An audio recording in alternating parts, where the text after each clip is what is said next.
नमस्कार दोस्तों। Masonry loan लेने के लिए क्या एलिजिबिलिटी चाहिए? आप एक नया बिजनेस स्टार्ट करने के लिए जा रहे हैं जहां पे आपको मेसनरीज की ज़रूरत है और आपको ये भी पता है गवर्नमेंट का बहुत सारा स्कीम है जहां पे आपको मेसनरी लोन मिलेगा। मगर वो मेसिन लोन लेने के लिए आपको क्या एलिजिबिलिटी चाहिए? या तो आपको ऑलरेडी एक एग्जिस्टिंग बिजनेस सेटअप है, मैन्युफैक्चरिंग यूनिट है जहाँ पे मशीनरीज भी हैं, अच्छा खासा प्रोडक्शन भी हो रहा है, फिर भी आप प्रोडक्शन को बढ़ाने के लिए और भी मशीन खरीदना चाहते हो, या तो आपको प्रोडक्ट क्वालिटी को अच्छा करना है, उसके लिए आपको अपग्रेडेड मशीन चाहिए और वो मशीन खरीदने के लिए आप लोन लेना चाहते हो।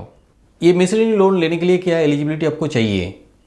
मशीनरी लोन का एलिजिबिलिटी अलग अलग बैंक लेंडिंग इंस्टीट्यूशन में अलग अलग हो सकते हैं, मगर बेसिक जो क्राइटेरिया है हर बैंक में ऑलमोस्ट सिमिलर है।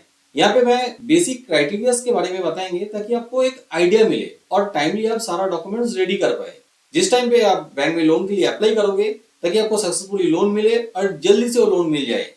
बेसिकली लोन के लिए क्या डॉक्यूमेंट्स चाहिए वो बताने के लिए मैं बिजनेस को दो पार्ट में डिवाइड किया हूँ। एक है न्यू बिजनेस और दूसरा है एग्जिस्टिंग बिजनेस, क्योंकि न्यू बिजनेस और एग्जिस्टिंग बिजनेस में थोड़ा अलग डॉक्यूमेंट्स चाहिए होता है। केवाईसी डॉक्यूमेंट्स, चाहे वो पुराना बिजनेस हो चाहे वो नया बिजनेस हो, हर बिजनेस के लिए केवाईसी डॉक्यूमेंट्स चाहिए। पैन कार्ड यहाँ पे मैंडेटरी देना पड़ेगा आईडी प्रूफ के हिसाब से। इसके अलावा कोई बैंक आधार कार्ड भी लेता है एज अ आइडेंटिटी प्रूफ, और आधार कार्ड में आपको एड्रेस रहे तो उसको एड्रेस प्रूफ के हिसाब से भी कंसीडर कर सकते हैं। मगर कुछ कुछ बैंक एडिशनली और भी एक एड्रेस प्रूफ लेते हैं, उसके लिए आप वोटर आईडी कार्ड दे सकते हो, पासपोर्ट दे सकते हो या तो ड्राइविंग लाइसेंस भी दे सकते हो। मगर करेंट एड्रेस में आपको ये सारे डॉक्यूमेंट्स में एड्रेस नहीं है तो उसके लिए आपको एक अलग एड्रेस प्रूफ भी देना पड़ेगा जहाँ पे आप अभी रहते हो।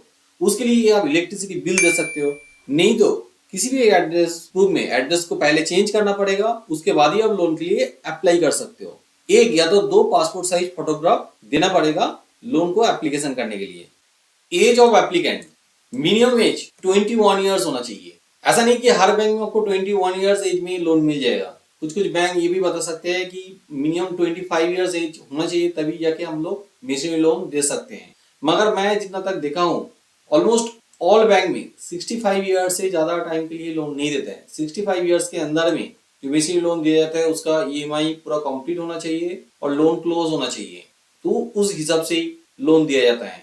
डॉक्यूमेंट्स फॉर न्यू बिजनेस, देखिए जितना आसानी से मेसनरी लोन मिलता है कोई एग्जिस्टिंग बिजनेस में, उतना आसानी से नया बिजनेस के लिए लोन नहीं मिलता है।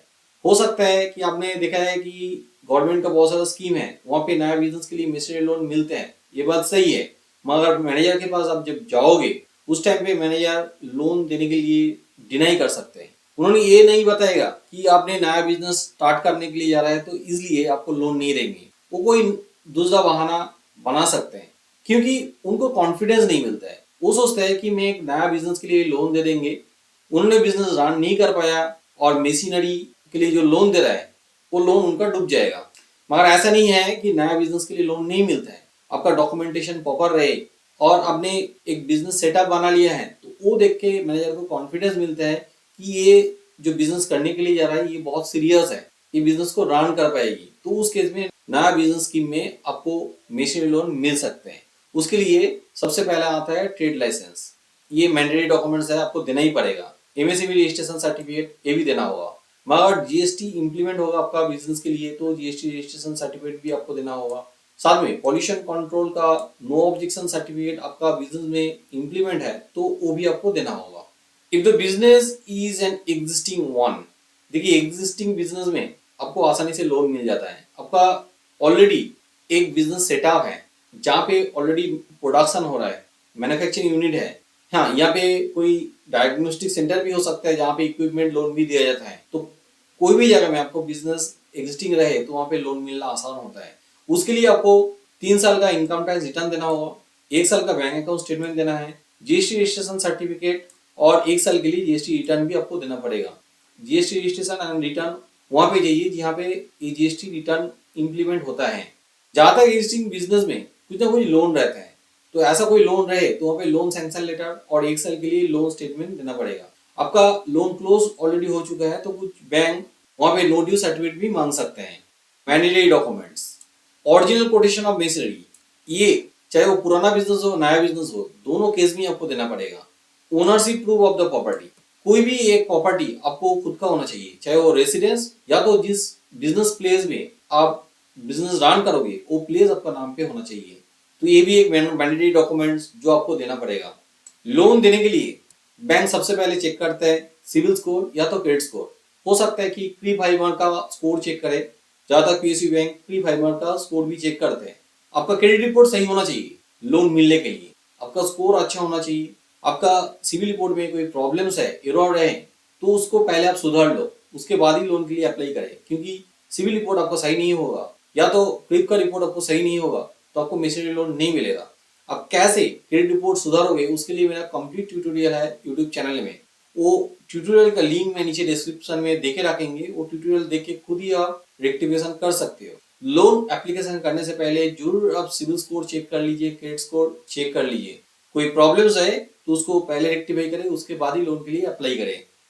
मेसिनरी लोन लेने के लिए क्या क्या एलिजिबिलिटी क्राइटेरिया चाहिए, उम्मीद रखता हूँ कि आपको समझ में चलाया है। किसी जगह में आपको डाउट रह गया तो आप नीचे कमेंट करके बताइए, मैं आपका कमेंट का जरूर आंसर करेंगे। मैं पहले ही बता चुका हूँ कि अलग अलग बैंक में मेसिनरी लोन का अलग अलग एलिजिबिलिटी क्राइटेरिया चाहिए, तो इसलिए मैं अलग अलग बैंक के लिए स्पेसिफिक क्राइटेरिया आपको बताएंगे आने वाला वीडियोस में। वो सारा वीडियोस देखने के लिए आप जरूर मेरे चैनल को सब्सक्राइब कीजिए और बेल आइकन को दबा दीजिए ताकि वो सारा वीडियोस का नोटिफिकेशन आपको मिल जाए।